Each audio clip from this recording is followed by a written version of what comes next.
ఇప్పుడు నేను చూపించే కూర చపాతీల్లోకి చాలా అంటే చాలా బాగుంటుంది. ఎలా చేశానంటే ముందుగా 3 ఆలుగడ్డలు ఉడకబెట్టి పక్కన పెట్టేశాను. ఈ స్టవ్ వెలిగించి కళాయి పెట్టి ఆయిల్ వేసి ఆయిల్ వేడెక్కిన తర్వాత జీలకర్ర, ఆవాలు, పచ్చిమిర్చి, ఉల్లి ముక్కలు వేసి ఉల్లి ముక్కల్లో కూరకు సరిపడ ఉప్పు, కొద్దిగా పసుపు వేసేసాను. అలాగే కొద్దిగా కరివేపాకు కూడా వేసి ఉల్లి ముక్కలు ఇలా వేగిన తర్వాత 3 టమాటాలు సన్నగా తరిగి వేశాను.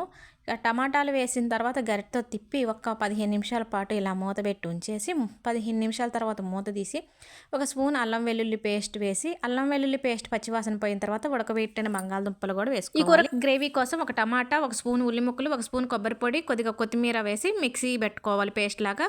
ఇక అలా పట్టుకున్న పేస్ట్ని బంగాళదుంపలు వేగిన కొద్దిసేపటికి వేయాలి. కానీ నేను వీడియో వచ్చింది అనుకున్నాను, వీడియో అయితే మిస్ అయ్యింది, ఏమనుకోవద్దు. ఇక టమాటా పేస్ట్ వేసిన ఒక 5 నిమిషాలకి స్పూన్ కారం, కొద్దిగా గరం మసాలా, కొద్దిగా కొత్తిమీర వేసి ఒక 2 నిమిషాల తర్వాత స్టవ్ బంద్ చేస్తే చపాతీల్లోకి కూర చాలా అంటే చాలా బాగుంటుంది. ఒకసారి ట్రై చేసి చూడండి.